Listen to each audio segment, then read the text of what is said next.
Hello everyone, कैसे हो आप सब। एक बार पुनः स्वागत है आप सभी का हमारे अपने YouTube channel Shiv coaching classes पर। आज की इस वीडियो में यहाँ पे हम आप लोगों के लिए 2 से 3 नंबर वाले इंपॉर्टेंट क्वेश्चन लेकर के आए हैं। तो चलिए सीधे वीडियो को स्टार्ट करते हैं। सबसे पहले यदि हम देखें तो हमारा पहला क्वेश्चन क्या है, मोनोक्लोनल एंटीबॉडी क्या है, इसकी आपको उपयोगिता लिखनी है। क्या लिखनी है? इसकी आपको उपयोगिता। तो मोनोक्लोनल एंटीबॉडी, एंटीबॉडी का मतलब क्या होता है? एंटीबॉडी की यदि हम बात करते हैं तो एंटीबॉडी एक विशेष प्रकार के एंटीबॉडी होते हैं मोनोक्लोनल।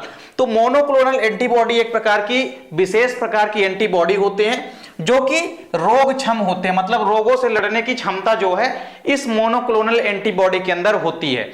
आपको पता है कि जैसे ही कोई एंटीजन बॉडी के अंदर आता है वैसे ही एंटीबॉडी के निर्माण होने की प्रक्रिया शुरू हो जाती है और एंटीबॉडी की संरचना के अंदर जो एंटीजन होते हैं ये जाकर के नष्ट हो जाते हैं। तो इस प्रकार से मोनोक्लोनल एंटीबॉडी भी एक प्रकार की विशिष्ट प्रकार की एंटीबॉडी होती है जो कि रोगों से लड़ने के लिए सक्षम होती है और यह एक विशेष प्रकार के एंटीजन के लिए निश्चित होती है, यानी कि लिए स्पेसिफिक होती है। कहने का मतलब यह है कि एक विशेष प्रकार की जो एंटीबॉडी होती है केवल एक ही प्रकार के एंटीजन को नष्ट करती है। यदि आप चाहें कि एक ही मोनोक्लोनल एंटीबॉडी सभी प्रकार के एंटीजन को खत्म कर दे तो ऐसा नहीं हो सकता। केवल एक स्पेशल टाइप्स की होती है, यानी कि एक एंटीबॉडी एक ही एंटीजन को खत्म करने की क्षमता होती है। तो इस प्रकार से मोनोक्लोनल एंटीबॉडी जो होती है किसी विशेष एंटीजन के लिए स्पेसिफिक होती है, यानी कि विशिष्ट होती है, यानी कि एक मोनोक्लोनल एंटीबॉडी केवल और केवल एक ही एंटीजन को खत्म कर सकती है। इसकी उपयोगिता की यदि हम बात करते हैं तो देखिए पहला जो यूज या पहला उपयोग होता है ABO, यानी ए बी और ओ जो तीनों रक्त समूह वाले हैं ए बी और ओ। इसके अलावा कैंसर रोग में एलर्जी तथा विषाणुओं के द्वारा होने वाले जो रोग होते हैं उसके निदान में तथा गर्भधारण का पता लगाने में, इन सारी चीजों में उपयोग किया जाता है किसका? मोनोक्लोनल एंटीबॉडी का। तो मोनोक्लोनल एंटीबॉडी का पहला उपयोग क्या है? ब्लड ग्रुप, इसके अलावा कैंसर, एलर्जी, विषाणुओं और गर्भधारण का पता लगाने में किसका यूज किया जाता है? इसमें यूज किया जाता है मोनोक्लोनल एंटीबॉडी का। दूसरा जो यूज है वो है रोगों के उपचार में। कोई भी अगर रोग है उसके रोगों के उपचार में भी यूज किया जाता है किसका? मोनोक्लोनल एंटीबॉडी का। जैसे कि ट्यूमर हो गया तो ट्यूमर में किसका यूज किया जाता है? मोनोक्लोनल एंटीबॉडीज का यूज किया जाता है। तो ये हो गया दूसरा यूजेस। तीसरा यूज क्या है कि अंगों के प्रत्यारोपण में। फॉर एग्जांपल जैसे मान लीजिए किडनी ट्रांसप्लांट होता है तो किसी भी पार्ट का यदि ट्रांसप्लांट होता है तो उसमें भी अहम भूमिका होती है मोनोक्लोनल एंटीबॉडी की। तो तीनों फंक्शन या तीनों कार्य आपको या तीनों उपयोगिता आपको तैयार कर लेनी है। इसके बाद अगला क्वेश्चन हमारा है स्पाइरुलिना का आर्थिक महत्व लिखिए।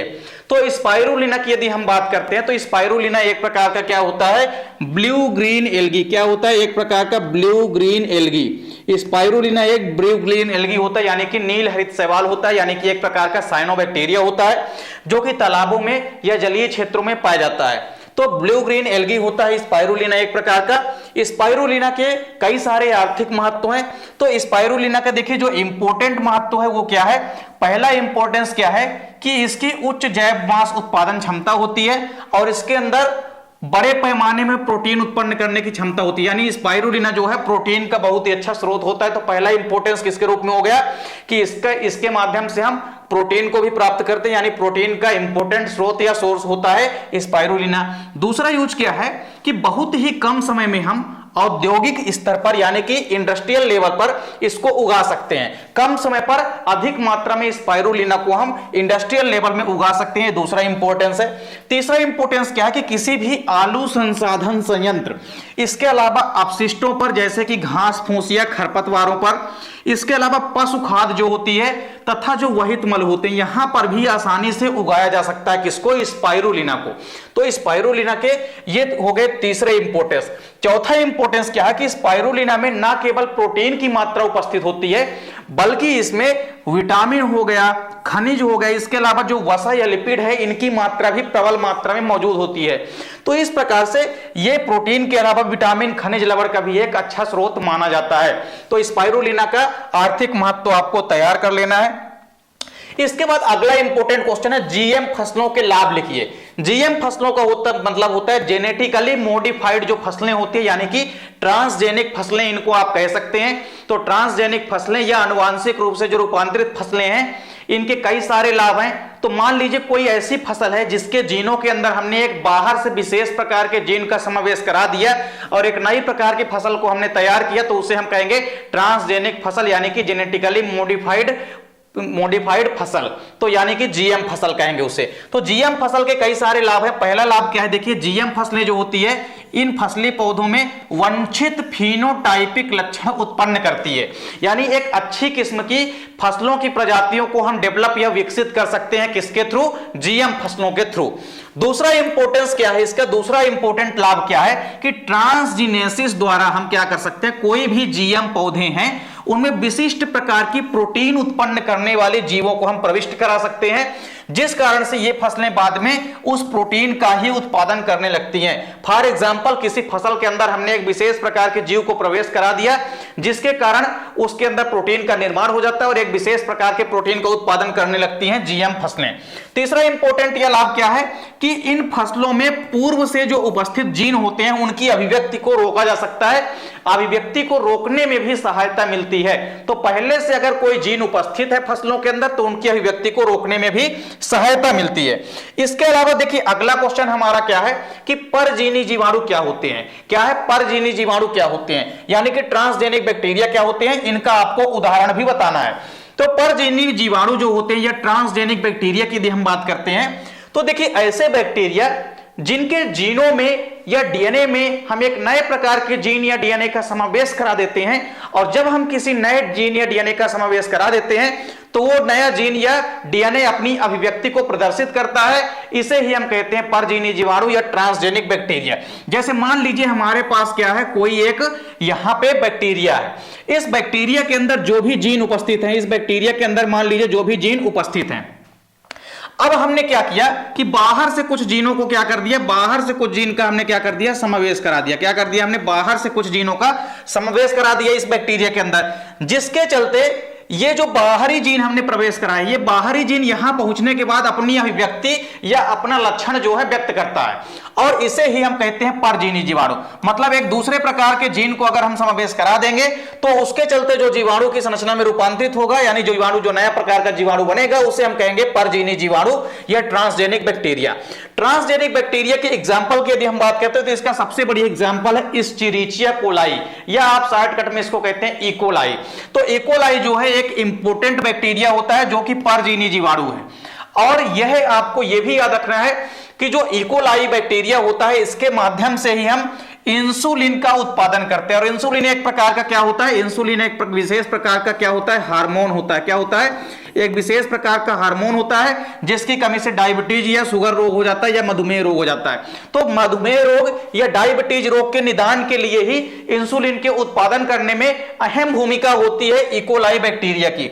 तो इकोलाई बैक्टीरिया एक परजीवी जीवाणु होता है जो कि डायबिटीज रोग के निदान के लिए इंसुलिन को उत्पन्न करता है। तो सीधी सी बात है कि परजीवी जीवाणु का मतलब क्या है कि कोई पर्टिकुलर एक बैक्टीरिया है, उस बैक्टीरिया के अंदर हमने नए प्रकार के जीनों का समावेश करा दिया, जिस चलते जो नया जीन है वो अपनी अभिव्यक्ति दर्शाता है, अपने लक्षण को व्यक्त करता है, जिसे हम कहते हैं परजीवी जीवाणु या ट्रांसजेनिक बैक्टीरिया। अगला क्वेश्चन है हमारा, जैविक ऑक्सीजन मांग किसे कहते हैं, यानी कि बायोलॉजिकल ऑक्सीजन डिमांड। तो इसको हम शॉर्टकट में बोलते हैं बीओडी। क्या बोलते हैं इसको, हम शॉर्टकट में बोलते हैं बीओडी, मतलब बायोलॉजिकल ऑक्सीजन डिमांड। इसको हिंदी में हम बोलेंगे जैविक ऑक्सीजन मांग। जैविक ऑक्सीजन मांग की यदि हम बात करते हैं तो जैसा कि आप नाम से ही आसानी से समझ सकते हैं कि जैविक ऑक्सीजन मांग मतलब कोई भी यदि ऑर्गेनिक कंपाउंड है या कोई भी कार्बनिक यौगिक है, उन कार्बनिक यौगिकों को तोड़ने के लिए जो भी ऑक्सीजन की आवश्यकता होती है उसे हम कहते हैं जैविक ऑक्सीजन मांग।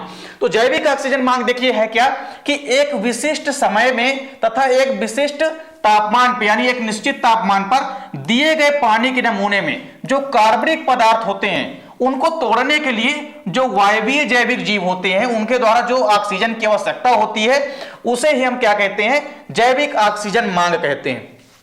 जैविक ऑक्सीजन मांग का मतलब सीधे से है कि कोई भी अगर जल में कार्बनिक यौगिक हैं उनको तोड़ने के लिए जो भी ऑक्सीजन की आवश्यकता होगी उसे हम क्या कहेंगे, उसे हम कहेंगे जैविक ऑक्सीजन मांग।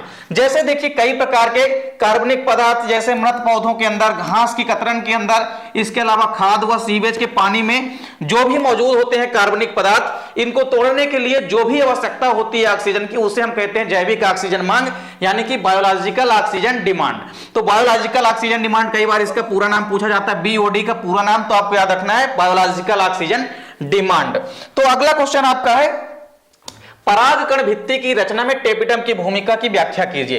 किसी भी परागकण की भित्ति जो होती है उसकी रचना में एक टेपिडम की भूमिका होती है, मतलब टेपिडम का जो कार्य होता है वो आपको बताना है। तो टेपिडम की यदि हम बात करते हैं तो देखिए जब आप बात करते हैं किसी भी पराग कोष की संरचना की अंदर की, तो जब हम एक स्टेमन या पुंकेसर की संरचना देखते हैं तो उसमें ऊपरी भाग क्या होता है, एंथर होता है। क्या होता है, ऊपर का भाग क्या कहलाता है, एंथर कहलाता है। तो ऊपर का भाग क्या होता है, एंथर होता है।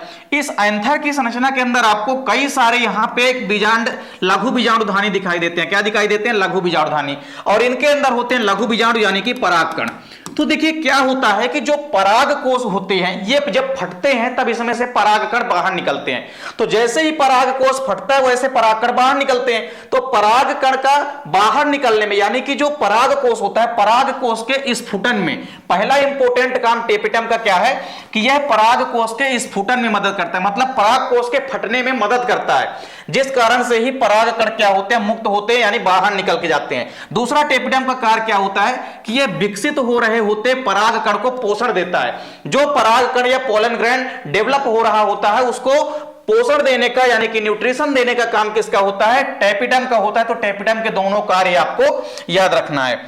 अगला क्वेश्चन है त्रिसंलयन क्या है, यह कहां पर और कैसे संपन्न होता है, तथा त्रिसंलयन में सम्मिलित केंद्रकों के नाम लिखना है। तो त्रिसंलयन में सम्मिलित केंद्रकों के नाम देखिए आपको याद रखना है 3। त्रिसंलयन की प्रक्रिया में कितने केंद्रक सम्मिलित होते हैं, तो 3 केंद्रक सम्मिलित होते हैं। दूसरी इंपॉर्टेंट चीज आपको क्या याद रखनी है कि जो त्रिसंलयन होता है यह द्विनिषेचन का ही एक चरण होता है।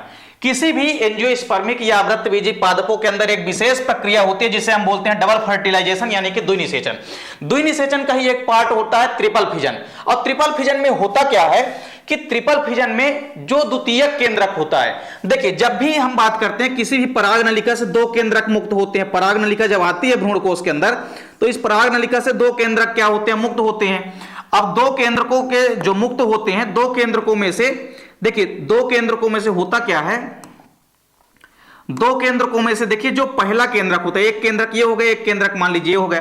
अब दोनों केंद्रक में से जो पहला केंद्रक आता है वो इस अंड कोशिका के अंदर उपस्थित केंद्रक से क्रिया कर लेता है, जिसको हम ट्रू फर्टिलाइजेशन यानी कि सत्य निषेचन कहते हैं।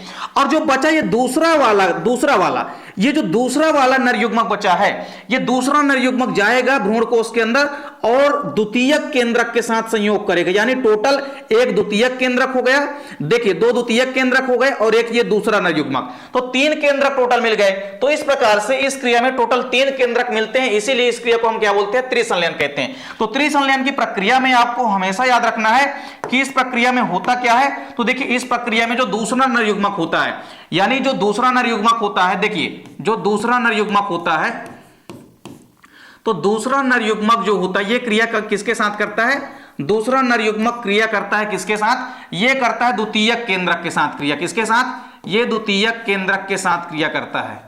तो जब द्वितीयक केंद्रक के साथ क्रिया करता है तो यह एक किसका निर्माण करता है, पीईएन का निर्माण करता है। किसका निर्माण करता है, पीईएन, मतलब प्राइमरी एंडोस्पर्म न्यूक्लियस का निर्माण करता है, जो कि कैसा होता है, ट्रिप्लॉइड होता है, यानी कि त्रिगुणित होता है। तो आपको याद रखना है कि जब द्वितीयक केंद्रक के साथ दूसरा नरयुग्मक क्रिया करता है तो यह एक त्रिगुणित संरचना का निर्माण करता है, जिसको हम बोलते हैं प्राथमिक भ्रूणपोष केंद्रक। इस क्रिया को हम बोलते हैं त्रिसंलयन। त्रिसंलयन की क्रिया में टोटल 3 केंद्रक भाग लेते हैं। और त्रिसंलयन की क्रिया पूछा है आपसे कि कहां होती है, तो त्रिसंलयन की प्रक्रिया जो है कहां होती है, भ्रूणकोश या एम्ब्रियो सैक के अंदर संपन्न होती है। तो यह क्वेश्चन भी आपको तैयार कर लेना है। इसके बाद अगला क्वेश्चन है अनुकूली विकिरण क्या है, इसका आपको उदाहरण देना है।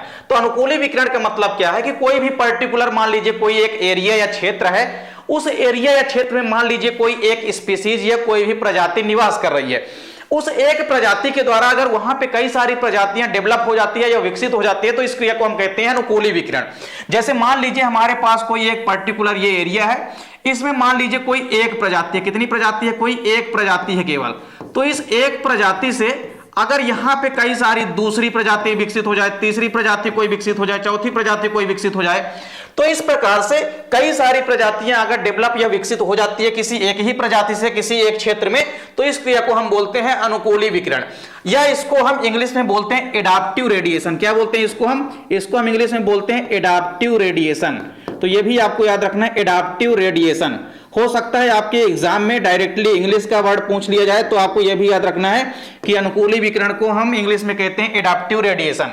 तो एडाप्टिव रेडिएशन में क्या होता है कि कोई भी एक क्षेत्र में एक ही प्रजाति से कई प्रजातियां विकसित हो जाती है और ये प्रजातियां विभिन्न क्षेत्रों में विकिरण करती हैं, इन्हें ही हम अनुकूली विकिरण कहते हैं। अब पूछा है इसका उदाहरण यानी कि एग्जाम्पल। इसके एग्जाम्पल की यदि हम बात करते हैं तो इसका सबसे बड़ी एग्जाम्पल देखिए क्या होता है। इसके एग्जाम्पल की यदि हम बात करते हैं तो इसका सबसे बड़ी एग्जाम्पल क्या है, डार्विन की फिंचें। तो डार्विन जो साइंटिस्ट हैं जिन्होंने बीगल नामक जहाज में बैठ करके यात्रा की थी, भ्रमण किया था, तो डार्विन की जो फिंचें हैं, डार्विन जब बीगल नामक जहाज में बैठ के जब गैलोपियन द्वीप में पहुंचे तो वहां उन्होंने कुछ फिंचे देखी, कुछ चिड़िया देखा उन्होंने। चिड़ियों में उन्होंने क्या देखा कि चिड़ियों को बाकी पार्ट तो क्या था, सब समान था, बस चोंच क्या थी उनकी जो है अलग अलग थी, जिसे डार्विन ने नाम दिया डार्विन की फिंचें। तो ये आपको याद रखना है, डार्विन की फिंचें। डार्विन की फिंचें सबसे बड़ी एग्जांपल है किसका, एडाप्टिव रेडिएशन का। इसके अलावा एक और एग्जांपल यदि आप लिखना चाहते हैं तो जो ऑस्ट्रेलियाई मार्सुपियल होता है, यह भी इंपॉर्टेंट एग्जांपल है अनुकूली विकिरण का।